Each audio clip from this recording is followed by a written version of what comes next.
अच्छा भाई, इससे पहले हमने इसी का पार्ट 1 कर लिया है, ठीक है, जिसमें बेसिक चीज़ें थी, सब्सटेंस वगैरह, कंपाउंड, मिक्सचर, इसके अलावा मतलब मैटर की वो टाइप्स थी, ठीक है, जिनको हमने इस पहले पार्ट में डिस्कस किया था।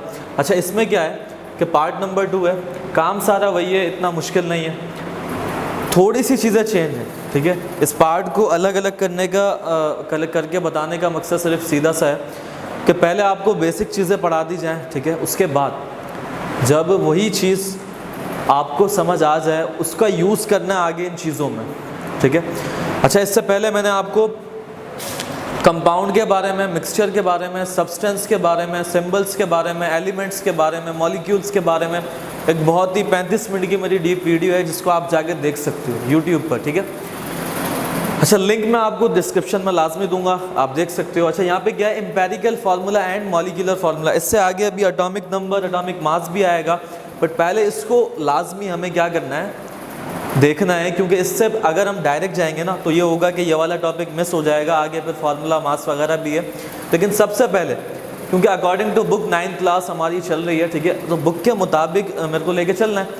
तो यहाँ पे क्या करना है हमें अभी, एम्पेरिकल फार्मूला और मॉलिक्यूलर फार्मूला, ठीक है। तो फ़र्क क्या होता है एक एम्पेरिकल फार्मूला में और एक मॉलिक्यूलर फार्मूला? देखो, दोनों एक ही चीज़ है, कुछ भी इसमें चेंज नहीं है। बात क्या हुई हुई है, अगर मैं पहले इसकी डेफिनेशन आपको पढ़ के बताऊं, ठीक है, तो इसमें क्या लिखा हुआ है, empirical formula shows the simplest ratio of each atom present in a compound. Similarly molecular formula shows the actual ratio, ठीक है, actual ratio of atom present in a molecule, ठीक है। बात क्या हुई है कि भाई एक में सिंपलेस्ट रेशियो होगा, ठीक है, और एक एक्चुअल रेशियो होगा, लेकिन कहाँ पर, कंपाउंड में। अब कंपाउंड क्या होता है, इसीलिए मैंने स्टार्टिंग में कहा कि भाई हमने इस पर एक अच्छी खासी वीडियो बनाई हुई है, आप वहाँ आके देख सकते हो, लिंक डिस्क्रिप्शन में मैं दूंगा आपको उसका, ठीक है। लेकिन अभी फ़िलहाल क्या करना है, इसी को, ठीक है, आप देखो, क्योंकि जब तक वो वीडियो नहीं देखोगे ना इस चीज़ को समझ ही नहीं सकते, ठीक है। अगर मैं इसकी जगह एलिमेंट लिख दूँ, इसकी जगह सब्सटेंस लिख दूँ, इसकी जगह मॉलिक्यूल्स लिख दूँ, आपको समझ ही नहीं आएगा, सही है। तो फर्ज करो कि ग्लूकोज से, ठीक है, उसका मॉलिक्यूलर फार्मूला आपके पास क्या है, C6H12 और O6, ठीक है। किसका मॉलिक्यूलर फार्मूला है, ये ग्लूकोज का, ठीक है। यहाँ पे करना क्या, देखना, देखो, अगर हम देखें तो नंबर ऑफ मोल्स यहाँ पे 6 है कार्बन के साथ, नंबर ऑफ मोल्स हाइड्रोजन के साथ 12 है, एंड ऑक्सीजन के साथ भी 6 है। ये इसका क्या है, मॉलिक्यूलर फार्मूला और एक्चुअल फार्मूला ग्लूकोज का, ठीक है। अब इससे एम्पेरिकल फार्मूला किस तरीके से बन सकता है, ठीक है। देखो, एम्पेरिकल फार्मूला होता है, फॉर एग्जांपल फर्ज किया आपने मैंने इसको डिवाइड करा दिया किससे, 6 से, ठीक है। एक मैंने इसको इन सब को डिवाइड करा दिया किससे, इसको भी 6 से, भाई इसको भी 6 से, एंड इसको भी 6 से करा दिया, ठीक है। अब ये 6 से 6 कैंसिल, 2,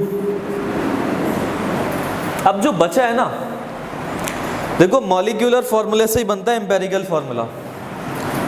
एम्पेरिकल फार्मूला कभी भी, अगर मैं एम्पेरिकल मॉलिक्यूलर फार्मूला आपको बताऊं किस तरीके से बनता है, देखो, मॉलिक्यूलर फार्मूला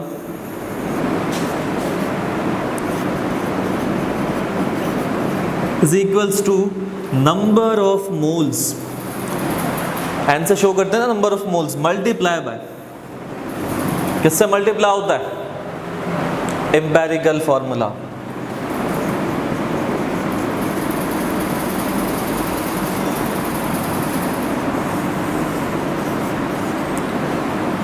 सही है। मॉलिक्यूलर फार्मूला किससे बनता है, नंबर ऑफ मोल से और एम्पेरिकल फार्मूला से। जब ये दोनों चीजें आपस में मल्टीप्लाई हो जाती है ना, तो हमारा मॉलिक्यूलर फार्मूला हमें मिल जाता है, ठीक। अच्छा, अब यहाँ पे हमारे क्या बचा भाई, CH2 और सिर्फ O। ये जो चीज आई है ना, जो ये वैल्यू हमारे पास आई है, वो क्या है, एम्पेरिकल फार्मूला की वैल्यू, ठीक है। ये वाली वैल्यू किसकी थी,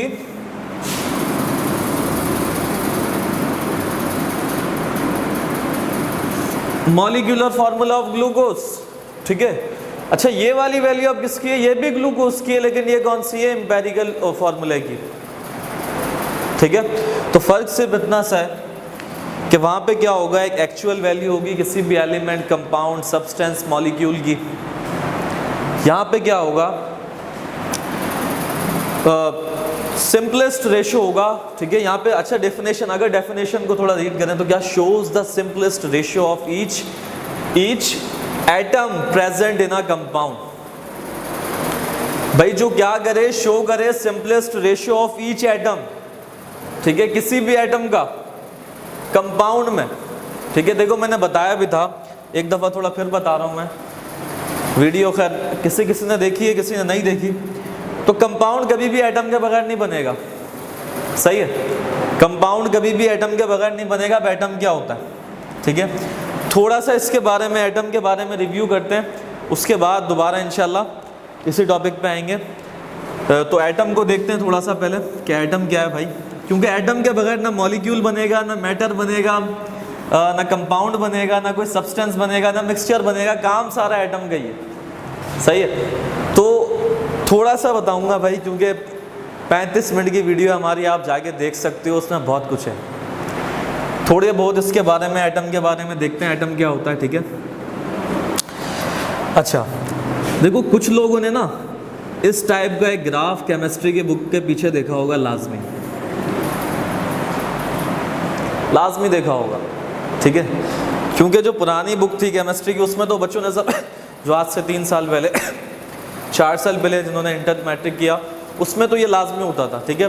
बेसिकली ये क्या है, शेप होती है एटम की। जब आप एटम को जूम करते हो ना, फॉर एग्जांपल ये पार्टिकल है, आपने इसको क्या करा, जूम करके देखा किसी माइक्रोस्कोप से, किसी बड़ी चीज से, तो वो इस तरह दिखता है। अब देखना है कि जो इसका ये बीच वाला पार्ट है ना, जो ये इसका बीच का हिस्सा है,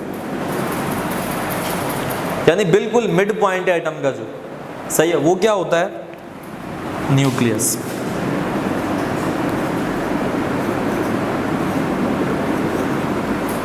ठीक है,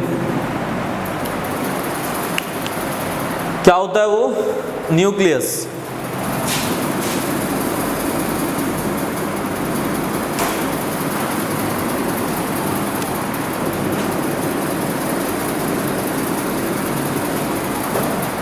सही है। तो अब न्यूक्लियस के अंदर क्या क्या चीजें होती हैं, ठीक है। देखना जरा यहाँ पे कि न्यूक्लियस में मैंने पहले भी बताया था कि भाई एक होता है प्रोटॉन और एक होता है न्यूट्रॉन, सही है। क्या क्या, एक प्रोटॉन और एक न्यूट्रॉन। अब जो इलेक्ट्रॉन होता है ना, वो न्यूक्लियस में नहीं होता, होता एटम के अंदर ही, लेकिन न्यूक्लियस में नहीं होता। गौर से सुनना इस बात को, ये बहुत काम आएगी, क्योंकि एटम के अंदर 3 चीजें होती हैं भाई, इलेक्ट्रॉन, प्रोटॉन, न्यूट्रॉन, ये बचपन से कहानी सुनी हुई। लेकिन न्यूक्लियस के अंदर कभी भी इलेक्ट्रॉन मौजूद नहीं होता। 2 चीजें होती हैं, क्या क्या, प्रोटॉन और न्यूट्रॉन। अब इलेक्ट्रॉन क्या होता है, देखो होता है एटम के अंदर ही, लेकिन रिवॉल्व कर रहा होता है, न्यूक्लियस के बाहर होता है। कभी यहाँ पे होगा, कभी यहाँ पे होगा, एंड कभी यहाँ पे होगा। बात समझ रहे हो, थोड़ा फोकस करना बात पे कि मैंने कहा क्या। अच्छा, अब इनके चार्जेस भी होते हैं, ये पार्टिकल्स हैं, ठीक है, इनके कुछ ना कुछ चार्जेस भी होते हैं लाजमी से। अच्छा मुझे बताओ कि प्रोटॉन का चार्ज क्या होता है। भाई मैंने अपनी बुक में पढ़ा कि प्रोटॉन होता है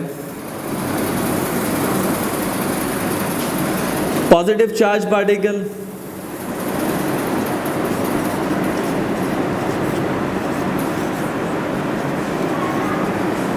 है ना। पॉजिटिव चार्ज पार्टिकल क्या होता है, एटम के अंदर मौजूद पॉजिटिव चार्ज हमेशा नंबर ऑफ प्रोटॉन ही होगा।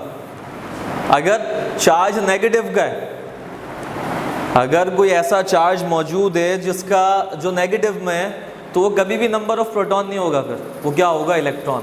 अच्छा न्यूट्रॉन, देखो 2 चीजें हैं, प्रोटॉन और न्यूट्रॉन। इसका तो चार्ज पॉजिटिव है, लेकिन ये जो न्यूट्रॉन दिख रहा है ना, ये अनचार्ज पार्टिकल है, इसका कोई चार्ज नहीं है।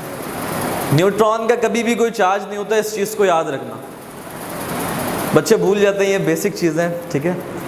इसको पढ़ाने का मकसद ये 8 क्लास वगैरह में बच्चों को पढ़ा दी जाती है, लेकिन आजकल काफ़ी अगर मैं आपको बताऊं कि स्कूलों का हाल बहुत बुरा है, ठीक है। तो याद रखिएगा बेटा कि नंबर ऑफ प्रोटॉन पॉजिटिव होता है, नंबर ऑफ इलेक्ट्रॉन नेगेटिव होता है, और न्यूट्रॉन। अच्छा बच्चे क्या करते हैं, अगर P लगा हुआ है तो पॉजिटिव है, N लगा हुआ है तो नेगेटिव है ना, ऐसा नहीं होता। देखो मान लो भाई ये तो पॉजिटिव हो गया, अब जो यहाँ पे N लगा हुआ है ना, ये किसी भी चीज़ का कॉन्सेप्ट नहीं है कि अगर आगे N लगा हुआ है तो वो नेगेटिव ही होगा, ठीक है।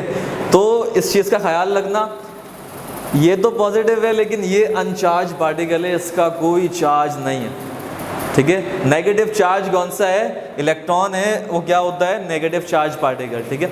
तो यहाँ पे कहा हुआ है कि भाई सिंपलेस्ट रेशो होना चाहिए किसका, किसी भी एटम का कंपाउंड के अंदर मौजूद, वो क्या होता है हमारा भाई एम्पेरिकल फार्मूला। मॉलिक्यूलर फार्मूला क्या होता है कि जो आपको एम्पेरिकल फार्मूला मिला है ना, उसी को आपने नंबर ऑफ मोल से मल्टीप्लाई कराना है उतना ही टाइम्स जितना आपको दिया हुआ है, तो आपको क्या मिल जाएगा, मॉलिक्यूलर फार्मूला। और एक्चुअल रेशियो होता है एटम का, यानी अगर कहा जाए तो ओरिजिनल वैल्यू होती है एटम की, ठीक है। तो दोनों में डिफरेंस बताया, ठीक है।